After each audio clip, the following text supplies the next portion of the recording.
முழுமையாக பாருங்கள். கட்டாயமாக உங்களுக்குள்ளே இது ஒரு பெரிய மாற்றத்தை ஏற்படுத்த வேண்டும். எல்லா வினைகளும் சிவபெருமானால் நிகழ்த்தப்படுபவை. நம்மெல்லாம் ஒன்றுமே இல்லை, சொல்லப்போனால் கால் தூசுன்னு சொல்லக்கூடிய அளவுக்கு கூட இந்த பிரபஞ்சத்தில் நாம் இல்லை அப்படிங்கிறத தெளிவாக உணர்ந்து கொள்ளணும். அதுதான் உண்மை. இப்போ நம்ம பேரை சொல்லும்போது நான் ஒரு மனிதனோ நான் ஒரு ஜீவராசினோ நான் நினைக்கிறேன் அப்படிங்கும்போது இந்த பிரபஞ்சம் அப்படிங்கிறதுல நான் எந்த மாத்திரம் அப்படிங்கிறத யோசித்தோம்னா இதுலேயே ஒன்றும் இல்லைங்கும் போது சிவபெருமானோட அந்த சக்திக்கு முன்னாடி நம்ம எப்படிப்பட்டவங்க அப்படிங்கிறத நல்லா தெரிஞ்சுக்குங்க. ஒன்றுமே இல்லை. அந்த ஒன்றுமே இல்லாத நாம் அவருடைய அன்புக்கு பாத்திரமாக முடியும். அந்த இறையாற்றல் பார்த்திங்க அப்படின்னா உண்மையான அன்பிற்கு மட்டும்தான் இறங்கி வரும். அதாவது சிவபெருமான் அடியார்களோட பாசத்துக்கு மட்டும்தான் இறங்கி வருவார். மற்றபடி நீங்கள் கோடி கோடியாக கொண்டு போய் கொட்டினாலும் சரி, நிலங்களை வளங்களை எழுதி வச்சாலும் சரி, இல்லை இன்னும் என்னென்ன ஆடம்பரத்திற்காக செய்ய முடியுமோ அவருக்கு அலங்காரப்படுத்துகிறோம், மற்றபடி அவரை அழகுபடுத்துகிறோம், இந்த மாதிரி நீங்கள் என்ன செஞ்சாலும் சரி, உண்மையான அன்பில்லாமல் செய்யும் போது அவருடைய கருணை பார்வை அங்கு கிடைப்பதில்லை. ஒரு நேரம் சாப்பாடு எனக்கு அரிதினும் அரிதாக தான் கிடைக்கிறது. கிடைக்கின்ற சாப்பாட்டில் முதல் பிடியை அல்லது ஒரு பெரும்பகுதியை எம்பெருமான் ஈசனுக்காக நான் எடுத்து வைத்துவிட்டு சாப்பிடுகின்றேன் அப்படிங்கிற அந்த உன்னதமான அன்பு இருக்குல்ல, அந்த அன்புக்கு இறைவன் அடிமையாகின்றார்.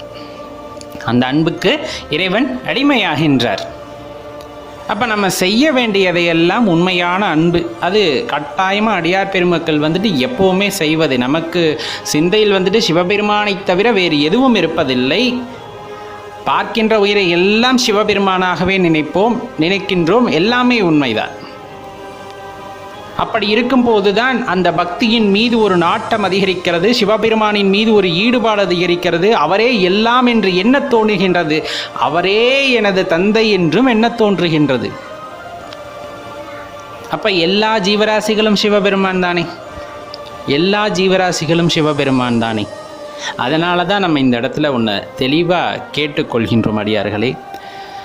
எந்த ஒரு வினையை நீங்கள் ஆற்றினாலும் சரி, எந்த ஒரு வினையை நீங்கள் ஆரம்பித்தாலும் சரி, அந்த வினையை செய்யும் பொழுது நாம் அதை சிவபெருமானுக்கு செய்கின்றோம் என்று எண்ணி பின்பு அந்த காரியத்தில் ஈடுபடுங்கள். நான் சொல்ல வருவது புரியும் என்று நினைக்கின்றேன். நன்மை தீமையை பகுத்து ஆராயக்கூடிய அறிவானது நமக்கு இருக்கிறது. நாம் செய்வதனால் நன்மை உண்டாகும் அப்படின்னு நமக்கு தெரியும். நாம் செய்கின்ற செயலால் தீமை உண்டாகும் அப்படின்னு தெரியும். இந்த நன்மை உண்டாக செயலை நான் யாருக்கு செய்ய போகின்றேன்? சிவபெருமான் உருவத்தில் இருக்கும் இன்னொருவருக்கு செய்ய போகின்றேன். அப்போ அவர் ஆனந்தமாக இருக்கார். அது ரொம்ப உசித்தமான ஒரு விஷயம். பிறர் முகத்தில் அந்த ஆனந்தத்தை காண்பது, ஈஸ்வரன் சிரிப்பதை காண்பது அவ்வளவு லாதியான இன்பத்தை தரும். ஒரு தீமையை செய்ய போகின்றேன், அதுவும் ஈஸ்வர ஸ்வரூபத்தில் இருக்கின்ற இன்னொருவருக்கு. அப்போ நம்ம தீமையை யாருக்கு செய்கிறோம்? ஈஸ்வரனுக்கு செய்கின்றோம். அதனால் ஒருத்தர் வருத்தப்பட போகின்றார் அப்படின்னா அந்த வருத்தமானது ஈஸ்வரன் அடையக்கூடிய வருத்தம்.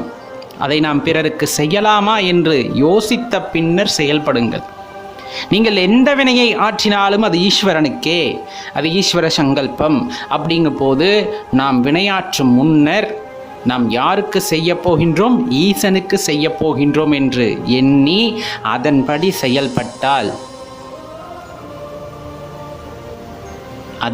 செயல்பட்டால் யாருக்கும் துன்பம் நினைக்க மாட்டோம். அப்போ எல்லாமே சிவரூபம், எல்லாமே ஈஸ்வர சங்கல்பம். அப்படிங்கும்போது எல்லாருமே ஈஸ்வரன் தான் உணர்ந்துக்கிட்டோம்னா இந்த உலகமே அன்புமயமாகும். ஏன்னா நான் எப்படி ஆசைப்படுறேன், எப்போவுமே என் இறைவன் என்னை பார்க்கும் பொழுது சிரித்து கொண்டிருக்க வேண்டும், நான் அவரை பார்த்து சிரிக்க வேண்டும் அப்படின்னு நினைக்கிறோம். நம்ம தான் ஈஸ்வர ஸ்வரூபம்னு நமக்கு தெரியும். அப்போ நம்ம தான் ஈஸ்வர ஸ்வரூபங்கும் போது நம்முடன் இருக்கக்கூடிய எல்லா ஜீவராசிகளும் ஈஸ்வர ஸ்வரூபம் தான் என்றும் நாம் உணர்ந்து கொள்ள வேண்டும். அப்போ அந்த ஜீவராசிகளுக்கு நாம் எந்த இடையூறும் செய்யக்கூடாதே. அவர்களின் மகிழ்ச்சியிலும் இறைவனை காணலாம் அல்லவா? அப்போ அதில் ரொம்ப தெளிவாக இருக்கணும்.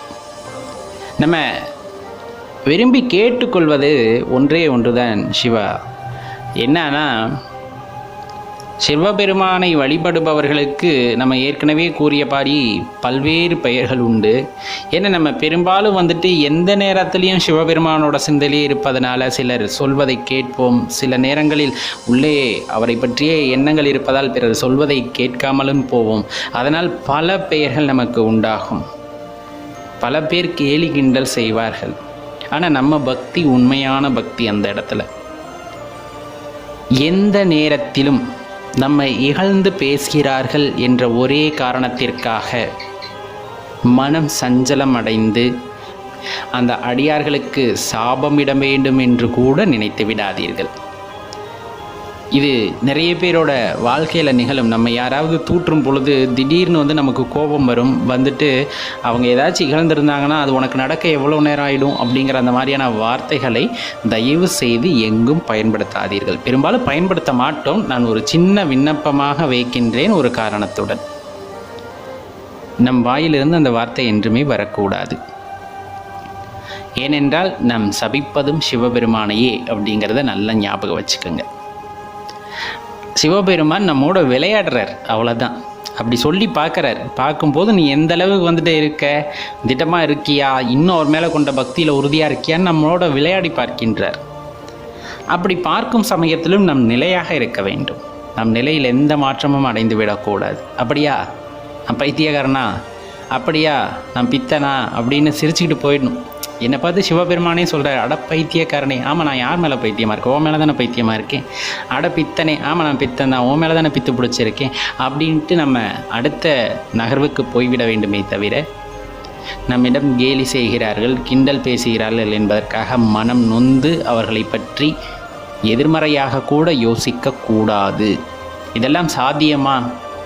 நாமும் சாதாரண மனிதர்களாகத்தானே இருக்கின்றோம். ஆனால் சாதாரண மனிதனாகவே இருந்துவிட வேண்டும் என்று நாம் இருப்பவர்கள் அல்ல. மேன்மையடைய வேண்டும் என்ற எண்ணத்துடன் வாழ்பவர்கள். அப்போ அதற்கான பக்குவ நிலையை நாம் அடைந்தாக வேண்டும் என்பதற்காகத்தான் இந்த ஒரு சின்ன விண்ணப்பம். அடியார்களே, கொஞ்சம் யோசிச்சு பாருங்க. கட்டாயமாக இது பயனுள்ளதாக இருக்கும். எந்த ஒரு கடினமான சூழ்நிலையும் எதிர்கொள்ளக்கூடிய ஆற்றலானது நமக்கு தேவை. மன வைராகியம் தேவை. எல்லாம் சிவபெருமான் என்ற எண்ணம் நமக்குள் இருந்து விட்டால் இந்த உலகம் மிகவும் சுபிக்ஷமாகவும் அன்பு நிறைந்ததாகவும் அரவணைத்து செல்லக்கூடியதாகவும் இருக்கும். அடியார்களே, அந்த உலகமான சொர்க்கமாகவே காணப்படும். அந்த சொர்க்கத்தில் வாழ்கின்ற எண்ணம் நமக்கு வேண்டுமென்றால் பார்க்கும் ஜீவராசிகளை சிவபெருமானாகவே காணுங்கள். யோசித்து பாருங்கள், வாழ்க்கை வளமாகும்.